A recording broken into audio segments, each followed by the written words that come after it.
Leon and the Championship, Chapter 24, entitled Zero, Zip, Zilch. Miss Hagmaier was so outraged by Lumpkin's unpatriotic cannibalism in the Fertles Potato Chip Museum that she forgot to seat the students alphabetically as they filed onto the bus.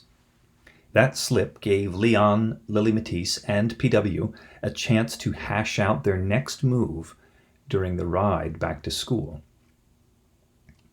"We'll go to the convention center straight after the bell," said PW. Leon renewed his earlier concern. "What if I don't win the potato chip contest? I mean, think about it. The chip-off is going to be packed with potato chip professionals." "You'll win," PW said confidently. "Okay, supposing I do win," Leon allowed. "We still don't know for sure that Lumpkin will want to swap." "For a vintage army jacket that fits him?" said PW. "Are you kidding me? He'll swap all right." "Fine. Say I do win, and say he does swap. What happens if the fixed-up, restuffed fathead still misfires?" PW finally lost it. "You're worse than she is," he said, nodding at Lily Matisse. "Hey, don't get on my case," Lily Matisse shot back. "I think Leon's a shoo-in too." "See," PW told Leon, "even Miss Skeptical says you should enter." "But stop," PW commanded. "Get it into your head. You're competing. We've got nothing to lose. Zero, zip, zilch." PW stood firm. When the bell rang, he made sure to approach Napoleon before Leon had a chance to argue or escape. "Bonjour, Monsieur PW," said the taxi driver. "Bonjour to you too, Napoleon," said PW. "Listen, can you take us over to the convention center? Leon here needs to enter a potato chip contest." And then Napoleon said something French, which I'm not sure how to pronounce. Said Napoleon, not batting an eye, "You have received the necessary permissions, I assume?" "No," said Leon, thinking that might get him off the hook. PW gave Lily Matisse a meaningful nod. "Hold on," she said. "Be back in a sec." She disappeared into the school and returned moments later. "All set," she announced. "Mom's making the calls."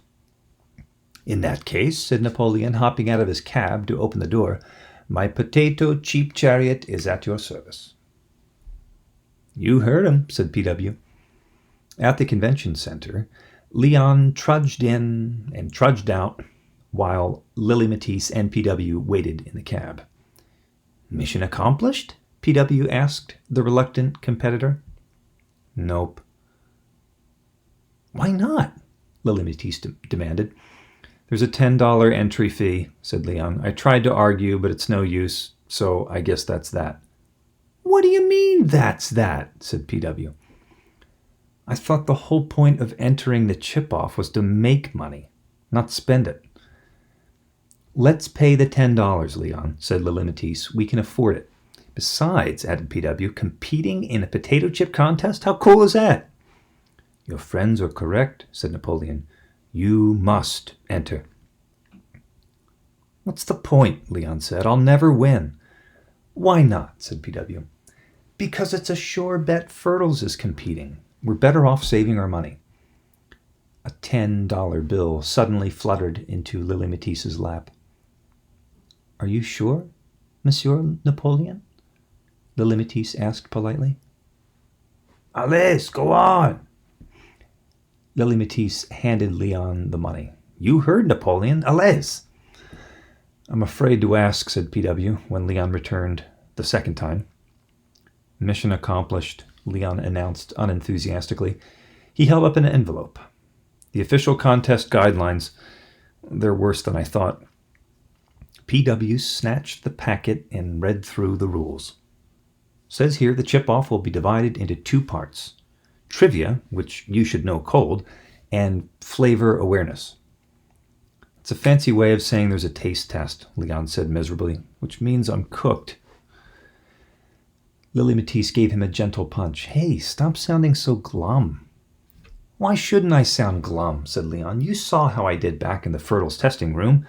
There's no way I can compete with the pros." "Sure you can," said PW. "All it takes is practice." said Lily Matisse. With what? Leon shot back. Where are we going to get all the different potato... Let me try that again. Where are we going to get all the different chips to practice with? Have you thought about that? Worry no more, Monsieur Leon. Allow Napoleon to help. How? Fasten your seatbelts, my friends, and you shall see. For the next 2 hours, Napoleon's taxi crisscrossed the city, idling at shopping centers, corner grocery stores, gas stations, and gourmet shops, just long enough for the 3 fifth graders to hop out and purchase training chips. By the time the buying expedition was complete, foil bags filled the trunk of the taxi. Back at the hotel, Leon, Lily Matisse, and PW resettled in the coffee shop to inventory their loot.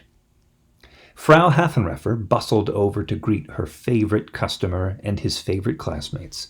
Can I give you 3 some dough balls? They're just now out of the oven. Thanks, said Lily Matisse, but I think we've got the snack situation pretty well covered. PW dumped a shopping bag onto the tabletop. So many kartoffel chips, Frau Haffenreffer exclaimed. And there are more under the table, said Lily Matisse. Napoleon took us to just about every store we could find, PW added. Ah, said Frau Haffenreffer, clearly disappointed. So no dough balls? Sorry, PW apologized. For the next few months, Leon here is in training. We can't risk confusing his taste buds with the sweet stuff. Then I will leave you to it, said Frau Haffenreffer. Lily Matisse cleared the table while PW built a wall of menus. Ready, willing, and able, he said, after solidifying the barrier with a couple of napkin dispensers. Just get on with it, Leon grumbled. Fine, said PW. Here comes the first mystery chip. A familiar crinkling sound filled the air. Lily Matisse passed a chip over the menu wall. Leon reluctantly accepted it. He looked, he sniffed, he nibbled. Plain, he said after some deliberation. Good, said Lily Matisse, a little too enthusiastically. Now can you tell what brand? No way, said Leon. Well, can you tell if it's hand-sliced? PW asked. Leon turned the chip over in his hands a few times. Definitely hand-sliced. Right, said Lily Matisse, again with too much encouragement. Stop babying me, Leon snapped. PW ignored the outburst. What else can you tell us about the chip? Leon could think of at least 12 brands of hand-sliced plain potato chips. But which one?